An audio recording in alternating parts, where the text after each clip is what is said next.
কোনো চাঁদাবাজকেই বাংলাদেশে থাকতে দেওয়া হবে না।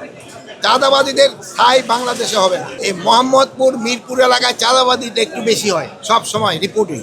এটা চাঁদাবাদীরা কিভাবে কন্ট্রোলের ভিতরে আনতে হবে, মানে চাঁদাবাদী কোনো চাঁদাবাজকেই বাংলাদেশে থাকতে দেওয়া হবে না। চাঁদাবাদীদের স্থায়ী বাংলাদেশে হবে না।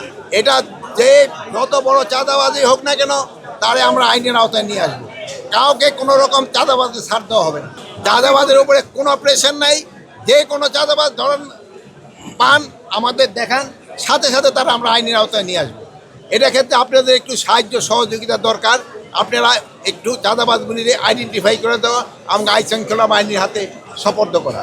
এখানে জিজ্ঞেস করলাম মোহাম্মদপুরে ভাইয়েরা তো এখন আমার বললো যে চাঁদাবাজ নাই, কিন্তু আদারওয়াইজ চাঁদাবাজি করে কিনা ওনারা বলতে পারবে। প্রধান উপদেষ্টা যেটা বলেছে ওর উপরে আমাদের কারো কোনো কথা নেই।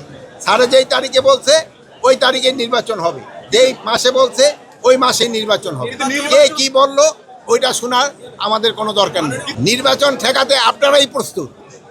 নির্বাচন ঠেকাতে হলো প্রথম প্রস্তুতি দরকার হলো রাজনীতি পার্টিগুলি যারা নির্বাচন হবে। তারপর সবার আগে আপনি যদি বলেন যে জনগণ যেসব নির্বাচনের মুখী হয়ে যাবে, কেউ এটার বাধা দিতে পারবে না।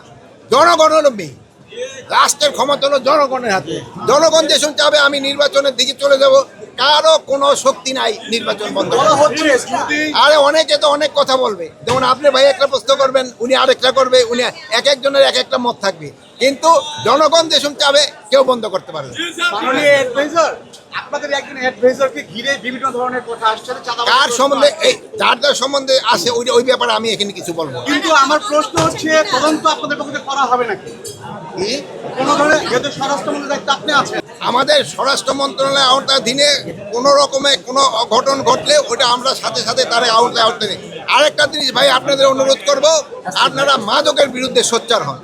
মাদকের বিরুদ্ধে আপনাদের সোচ্চার হতে হবে, যেহেতু এই মাদক কিন্তু আমাদের সমাজটাকে ধ্বংস করে দেবে আপনারা যদি সোচ্চার না হন।